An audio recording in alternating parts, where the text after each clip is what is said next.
కూర్చోండి కూర్చోండి. అందరికీ నా హృదయపూర్వకమైన నమస్కారాలు తెలియజేసుకుంటున్నాను.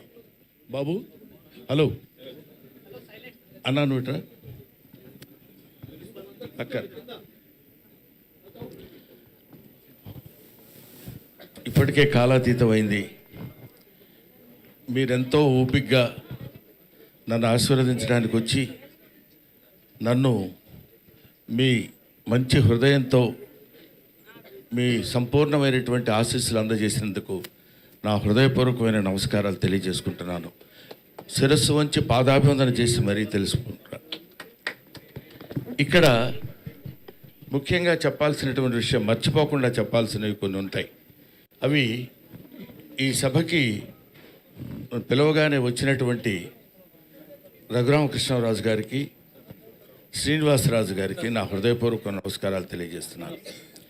ఎందుకంటే ఇందాక ఆయన చెప్పారు, స్వామివారి దర్శనం you won't get Darshan, he will give you Darshan అంటారు.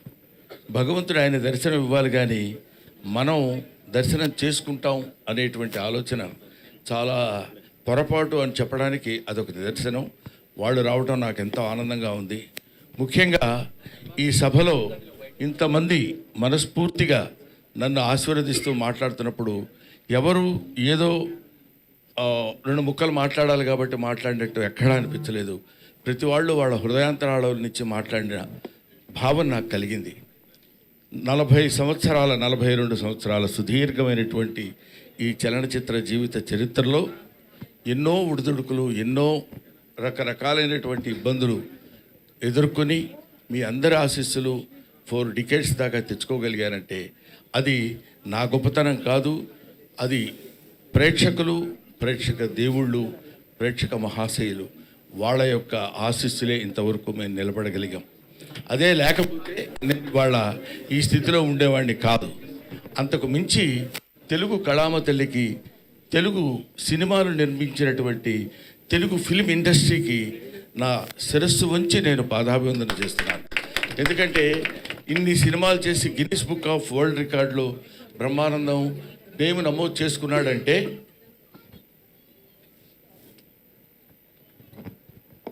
ఇన్ని సినిమాల్లో చేసి పేరు నమోదు చేసుకున్నాడంటే ఇన్ని సినిమాలు చేయటం గొప్ప కాదు.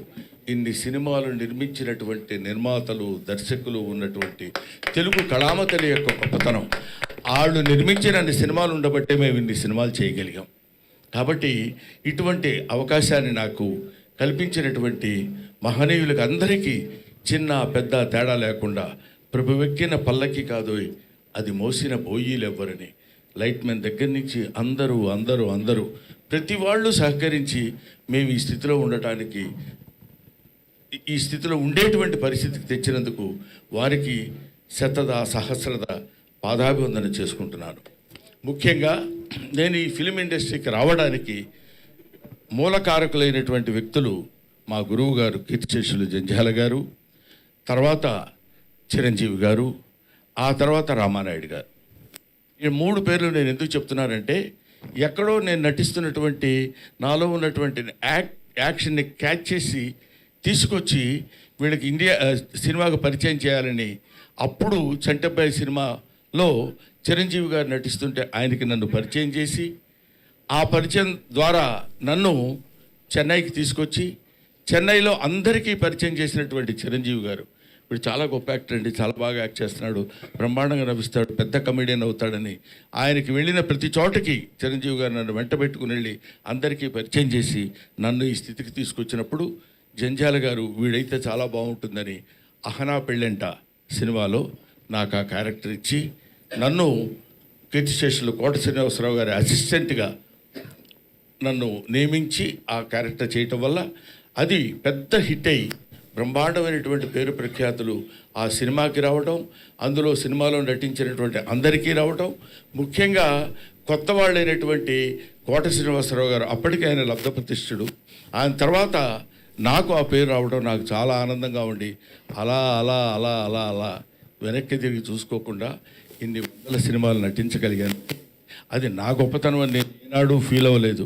కొంతకాలం వరకు ఫీల్ అయ్యేవాడిని, చాలా గొప్ప నటుండి నేను, లేకపోతే నన్ను వీళ్ళందరూ మామూలుగా ఏదో పెద్ద పుడింగి రైడు అని అనుకుంటున్నారంటే కొంచెం కాలు రగరేసుకొని నడిచిపోయిన రోజులు ఉన్నాయి.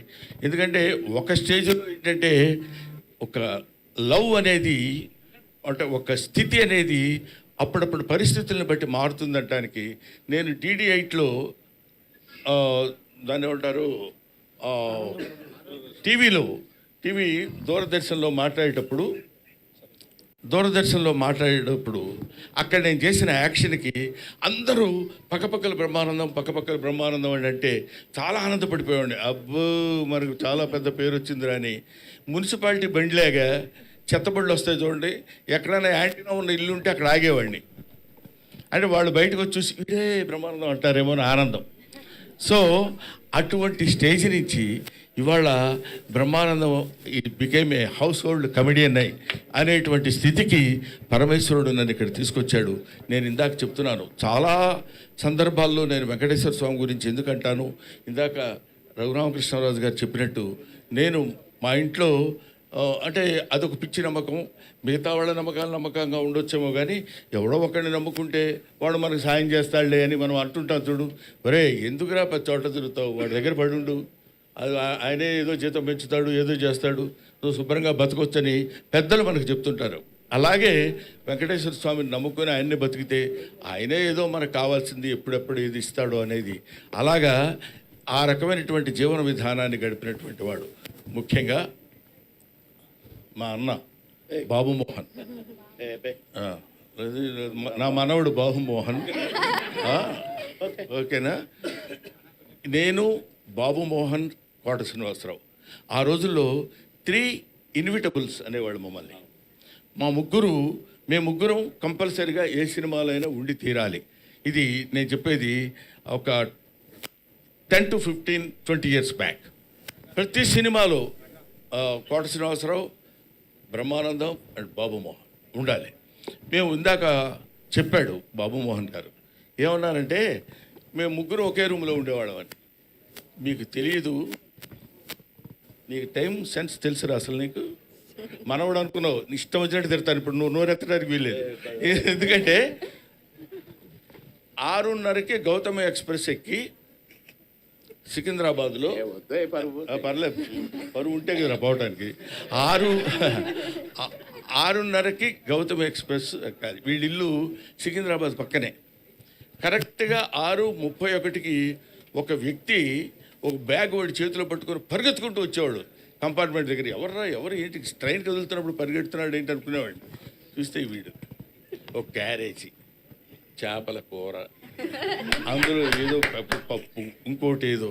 అన్న నీకోసం చేపల కూర తెచ్చినానే. ఎవరికి తెచ్చాడు, అసలు ఎక్కకపోతే ఏంటి పరిస్థితి అని ఎక్కి శుభ్రంగా తిని పడుకునేవాడు. పడుకుని ఒక అర్ధరాత్రి పూట అని ఏంట్రా ఏమైందంటే, చలిగా ఉంది బావా, చలిగా ఉంది. ఏం చలిగా ఎందుకుందిరా అంటే, అప్పుడు ఒక ముద్ద తగ్గించుకొని తింగితే ఆ చలి ఉండదు, పాడు ఉండదు. ఏసీలో పడి మళ్ళీ తీసుకుని కింద కూర్చోబెట్టి కింద పడుకోబెట్టి ఇలాగా వాటికి వెళ్తుంటే టికెట్లు ఉండవు. ప్రొడక్షన్ మేనేజర్ టికెట్ గురుగారు మనకి నిర్ణయంలో వచ్చేస్తాయి. అదే మామూలు టికెట్ అనుకునేవాళ్ళం మనం, ప్లాట్ఫామ్ టికెట్ అనమాట. అది తీసుకుని అక్కడికి వెళ్ళిన తర్వాత మొత్తం ప్రతివాడు మేమారా బాబోను ఏడా టికెట్ లేదా, కన్ఫర్మ్ లేదండి, పోనీ అక్కడ కూర్చోడాడు పక్కన, ఏది లెట్రిన్ పక్కన కూర్చో. అది ఇలాగా అంటే నవ్వించేవాడి జీవితాన్ని గురించి చప్పట్లు కొట్టేవాడికి అనవసరం అంటారు కదా. మీకు అనవసరం, మేము నవ్వించాలి. ఎన్ని తిప్పలు పడి నవ్విస్తామంటానికి comedy comes from the zenith point of tragedy.